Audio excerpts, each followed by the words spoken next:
Azatlygyň çeşmelerine görä Türkmenistanyň hökümeti talyplar üçin ýeňillikli walýuta çalyşyk kursuny ýatyrmak meselesine seredýär. Häzirki wagtda daşary ýurtlarda bilim alýan türkmenistanly ýaşlara Merkezi Bankyň resmi kursu boýunça geçirmäge ruhsat berilýän puluň muktary yzly-yzyna azaldylyp 2 aýda $50 getirilen hem bolsa bu ýurtlardaky ýaşlar üçin zerurlyk bolup durýar. Azatlygyň çeşmeleriniň biri ýeňillikli kursu ýatyrmak planlaryň daşary ýurtlardaky türkmen studentleriniň himmetine täsir etmejegini aýdýar. Talyplar üçin pul çalyşygyny ýatyrmak meselesi ara alynıp maslahatlaşylýar.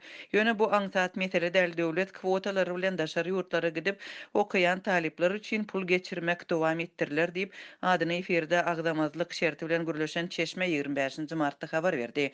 Onuň sözlerine görä resmi kurs boýunça pul uğratmak düzgünniň ýatyrylmagy tasdiklanan halatynda bu özbaşda giden ýaşlara we olaryň daşary ýurtlarda okuyan ugurlarynyň döwlet üçin maksada laýyk däl diýilip ikrar edilenlere degişli bolup biler.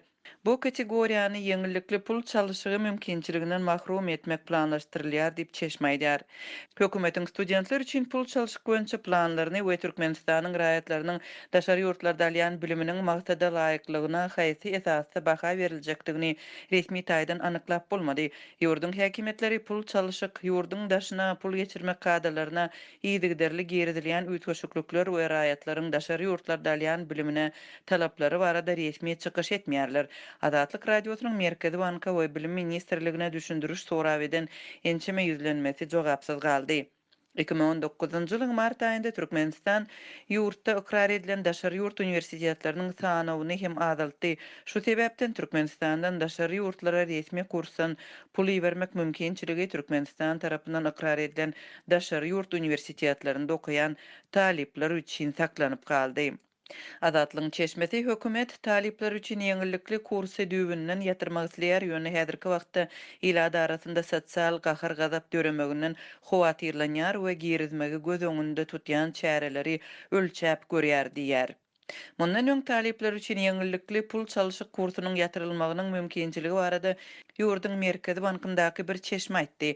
Häzir Merkezi Bankda ýurdun daşynda bilim alýan studentleri konvertasiýa arkaly pul uğratmak mümkinçiligini doly besetmek barada çynlaky gürrüň edilýär.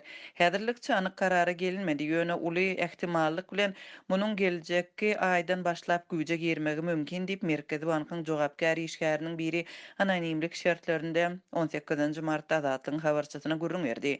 Talyplar üçin walýutanyň ýeňillikli çalyşyk kursunyň ýatyrylmagyna degişli planlar baradaky habarlar 11-nji martda prezident Gurbanguly Berdimuhamedowyň ykdysady meseleler barada aýdyp resmi kurs boýunça walýuta düzgünleriniň berja edilişine gözegçilik etmegi hökümetten eden talabynyň ýa-nyna gabat geldi. Daşary ýurt universitetlerinde okuyan Türkmenistanyň raýatlary 4 ýyl bäri döwlet derejesinde konvertirlenýän walýutanyň mukdaryna giridilýän düýpli çäklendirmeler bilen ýüzbe-ýüz bolup gelýärler. Ýanwar aýynda Western Union arkaly ýurdun daşyna iýberilmegine ruhsat berilen aýlyk puluň muktary 4 esse azaldylyp $200-dan $50 getirilipdi. Fevral aýynda geçirmeleriň muktary 2 aýda $50 çenli azaldylypdy. Pul geçirmeleriň çäklendirilmegi enatalaryň ýurdun häkimetlerine köpçülikliň ýüz tutmagyna sebäp boldy. Ýurdun käbir regionlarynda 2 aýda $50 möçberinde pul bermek hyzmaty hem hemmeler üçin el ýeterli däl. Köpler häzir para bermek ýaly dürli hilelere ýüzürmäge mejbur bolýarlar. Azatlygyň Libap vilayatyndaky habarçysy hususanda Farabda pul bermek üçin nowata durmagyň hem kyndygyny we munyň üçin adamlaryň $50 töweregi para bermeli bolýandygyny 25-nji martda gürrüň berdi. Türkmenistanyň Merkezi Banky milli walýutanyň resmi hümmetini 2015-nji ýylyň ýanwaryndan bäri üýtgepsiz 3,5 manat bir Amerikan dollaryna barabar derejede taklap gelýär. Gara bazarda Amerikan walýutasynyň bahasy gitdigiçe ýokurlanýar we wagtal resmi kursdan 8-9 esse ýokary derejelere baryp ýetýär.